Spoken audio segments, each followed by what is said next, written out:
Hey all my digitally twisted outlaws. Good to see you guys again. So we're back for another episode of Vampirella versus Purgatori, issue 2. So the cover of this one, we have Vampirella and Purgatori looking super sexy in their kind of anime chibi form again. Purgatori, like, oh my gosh, she looks like she's like way too young. And this outfit she's wearing, although it looks awesome, this isn't what she wears in the comic. I've never seen her wearing this little bustier type looking top. She's always wearing more of like a bikini top. So, I don't know. Cool drawing, like it, but it's not realistic to the comic. So, I don't know. I don't like that. But it's a good picture nonetheless. This would be a cool wall hanging. Although they look way too young. Moving on. So getting into issue number 2, we start getting a little bit more information revealed, but it also starts raising a lot more questions, particularly about this woman, Purgatori, and where she's getting her information. As we see on this page here, and this is the first page in the issue, she seems like she's talking to somebody. Does she have multiple personalities? Is she talking to herself? What's going on here? She seems like she's definitely getting her information from somewhere, knows where she's going. Somebody is helping her to locate where all of these Sadicium Nostrum people, the good people, where they are. We don't know what that's all about yet, but it's starting to be hinted at that Purgatori is definitely getting information from somewhere that's leading her on this quest. We also still have our dysfunctional relationship. Lilith apparently has dysfunctional relationships with everybody. It was hinted on a little bit in the last issue, but Undine and Lilith, they have a slightly dysfunctional relationship as well. Undine really acts like she's much more of Lilith's pet, and she is just always constantly trying to please her, constantly trying to bend over backwards, get her approval, and Lilith kind of takes advantage of that and really manipulates her a lot, when it's very obvious that Undine is just, you know, I don't know, just really wanting some approval, some appreciation, some love, and she's not going to get it from Lilith, but she's always trying, as we can see here, and I feel like this page kind of captures a little bit of that, especially this picture, where we can see, you know, Undine is just kind of sadly leaning into Lilith's hand, really enjoying those little pets. It reminds me of my dog sometimes when he just is like rubbing his head against my hand, trying to get me to pet him. That's what this scene reminds me of.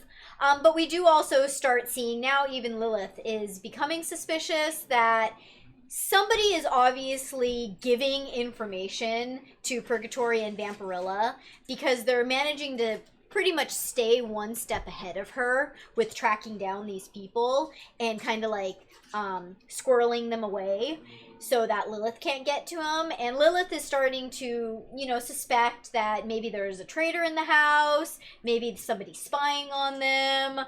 Undine is very frantically trying to assure her that it's not, that if that was going on, I would have seen it, you can trust me. But, you know, questions are starting to be raised at this point.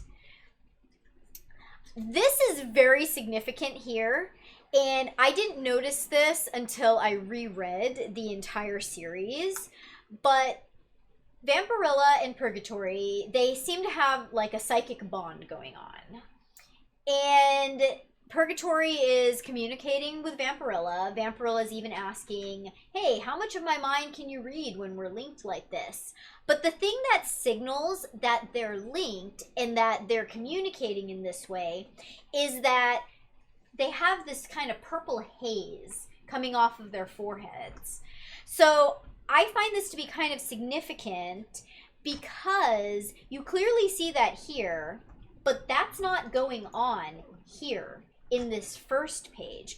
Because at this point, you know, you might think like, oh, maybe Purgatori was just really talking to Vampirella here.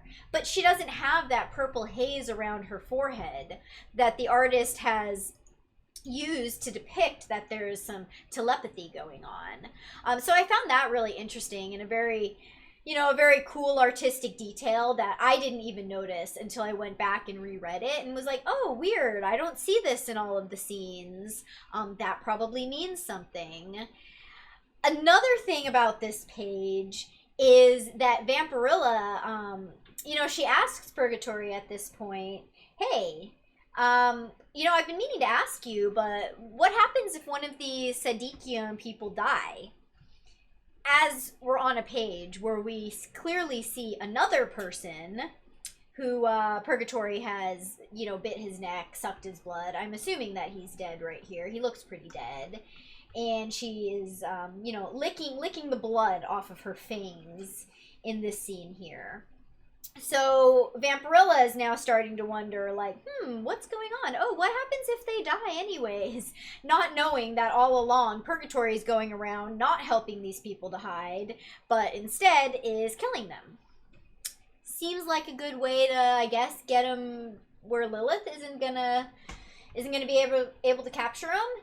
And that's obviously what's being referred to right here in this scene with Lilith and Undyne, where Lilith is holding the card for one of these Sadikium, and we see it kind of vaporizing and disintegrating away. And she's kind of like, wait a minute, this was one of them, but now we just lost him. Like, what happened with that?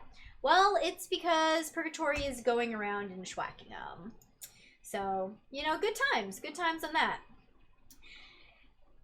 I just thought this was kind of a cool page. I liked the drawing. I don't know, this one in particular, like, this just kind of reminds me of like some of that old school sailor looking tattoo art with the mermaids and the sirens and stuff.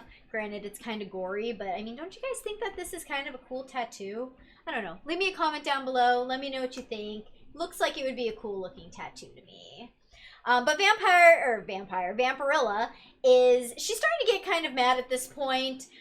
She really wants to know where Lilith is. She's getting pretty frustrated with the game, trying to, hunt down these 36 people. She knows that Lilith has already gotten a couple of them, and being a lover of humanity and wanting to protect the Earth, of course, she's, really heavily invested in making sure that Armageddon doesn't get brought about. So now we have Vampirella is starting to question from Purgatori, hey, where are you getting your information? You seem to know an awful lot about where these different people are going to be. And you know an awful lot about what's going on, about what Lilith is going to do next. Why? Why do you know this? Where are you getting your information? And we see Purgatori down here, covered in blood. I'm not sure if she killed this lady or if she killed this thing, which not even really sure what this thing is. It looks like some weird skeleton-headed bird creature. That would have been an interesting scene to witness. Her neck doesn't look bit, though, so maybe Purgatori hasn't gotten to her yet. Purgatori's response, though, about where she gets her information, I just ask myself what's next, and then I tell myself the answer.